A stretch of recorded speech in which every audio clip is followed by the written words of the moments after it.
안녕하세요. 절대갑집의 명품 PD 한PD입니다. 자, 최근에 아파트 시장을 보면 이런 기사가 있어요. 압구정동 현대아파트 80억 신고가 찍었다. 대형 평수죠.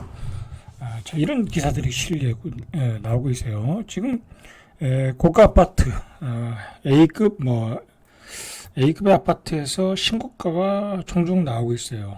자, 우리가 그게 왜 그런지 이게 우리가 한번 분석을 해볼 필요가 있어요. 자, 지난달 아파트 거래량이 월 3천 건을 넘었다. 거래량 바닥을 치고 좀 저가 매물이 거래가 되는 거니까 이건 별거 없어요. 자, 그리고 서초, 마포, 동작 일부 지역에서 신고가 거래가 나오고 있다. 자, 그리고 최근에 이제 가격이 조금 반등을 하면서 계속해서 오르고 있어요. 조금씩 0.03% 올랐다. 3주째 상승세 유지. 서울 기준으로. 자, 강남구 압구정동의 현대 2차 아파트 196제곱미터 신고가 80억. 성동구 성수동의 장미아파트 53제곱미터 16억 5,500. 이제 A급지에서 신고가들이 나오고 있다. 자, 우리가 이 현상을 좀 분석할 필요가 있어요. 마포구 현석동의 레미안 웰스트림 전용 114 지난 1일 신고가 26억.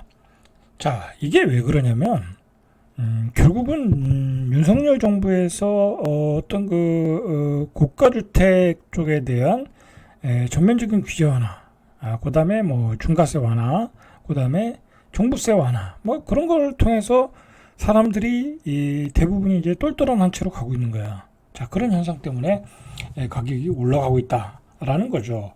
자, 근데 지금 문제가 뭐냐면 이번에 여소야대가 되면서 지금까지 윤석열 정부에서 추진하던 정책들이 다 엔진 동력을 잃어버렸다고 할까요? 자, 그런 상황이 돼버렸다라는 거예요, 지금.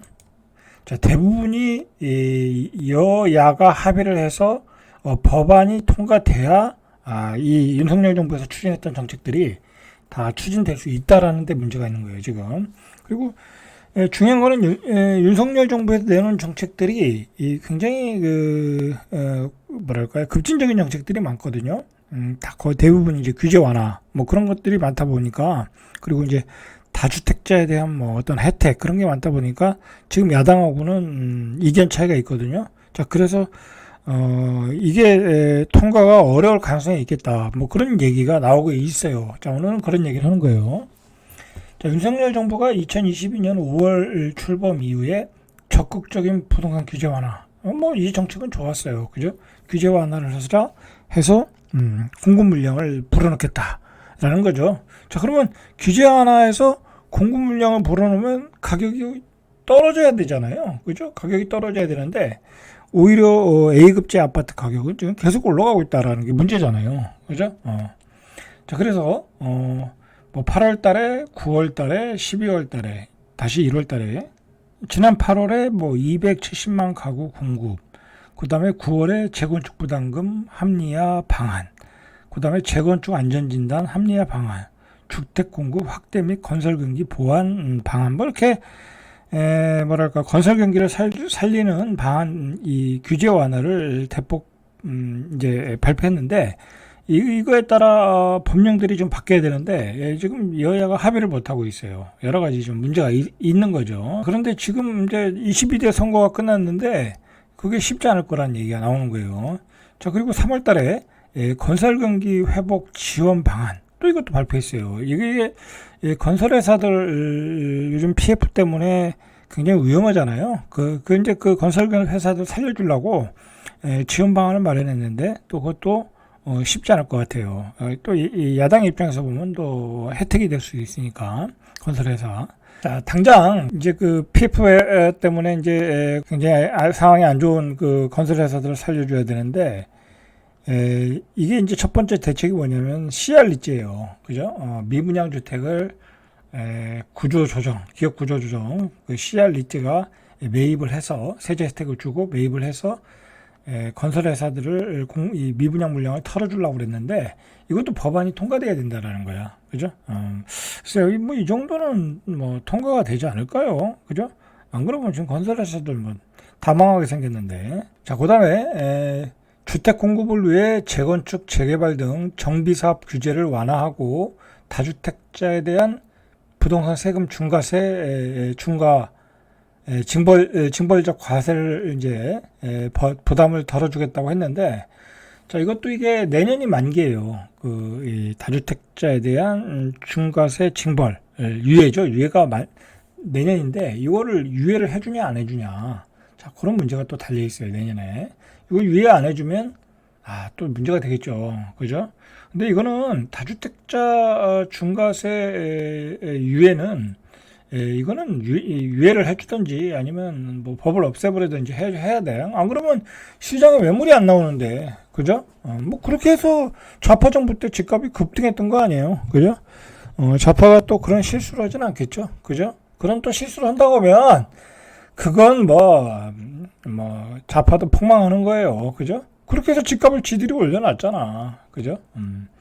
이 징벌적 중과세, 그죠? 이거는 이제 할지 안 할지 이제 서로 여야가 합의를 일단 해야 된다라는 거예요, 중요한 건. 자, 그래서 세부 과제 중 총 77개 가운데 18개가 법 개정이 필요하다라는 거야. 이거 지금까지 합의가 안 됐어요, 그죠? 합의가 안 됐어. 자, 이 각종 개정법을 소관하는 국회 상임위원회도 국토교통위원회, 행정안전위원회 등으로 흩어져 있다. 자, 대표적인 거 보면은 재건축 안전진단 통과 의무 시기 조정, 그리고 소규모 정비 절차 간소화, 다 재건축 규제 완화죠. 자, 그 다음에 도시형 생활주택 세대수 제한 폐지, 이것도 중요한 거예요. 왜냐면 이걸 풀어줘야 도시형 생활주택은 세대에 포함되지 않아야 이 건설회사들이 도시형 생활주택을 쉽게 팔 수 있잖아요. 그죠? 사는 사람 입장에서도 세대수에 포함이 안 돼야지. 이게 세대수에 포함되면 일가구 다주택이 되는 거잖아요. 그죠? 소형주택 단기 등록 임대 복원.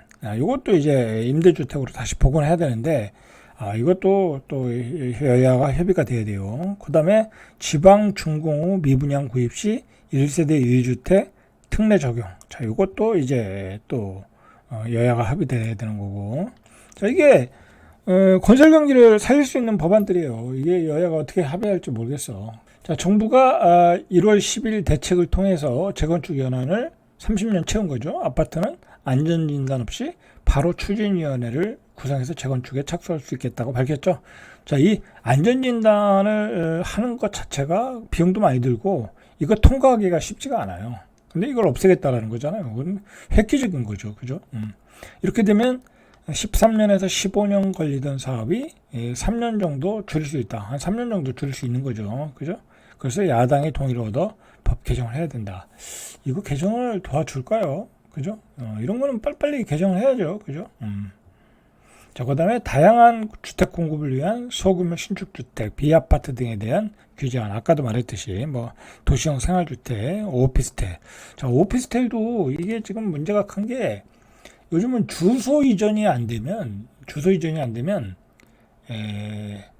세가 안 나가요. 월세든 전세든, 전세는 당연한 거고, 주소 이전이 안 되면 월세도 안 들어오더라고. 그죠? 그래서 지금, 세종 같은 데 보면, 오피스텔 월세 물량이 쌓여 있어. 그죠? 쌓여 있어요. 자, 그 다음에, 다주택자에 대한 취득세, 양도소득세, 종부세, 이런 것들을 지금 한시적으로 지금 완화를 조금 했죠. 그런데 이거 지금 다주택자에 대한 취득세는 윤석열 정부에서 나중에 이제 셋째까지인가 이거를 그냥 1%로 만들겠다. 자, 그렇게 얘기했는데 이것도 법안이 통과가 돼야 돼. 그죠? 이것도 야당의 협의가 이루어져야 되는데, 이게 쉽지가 않은 거예요, 지금.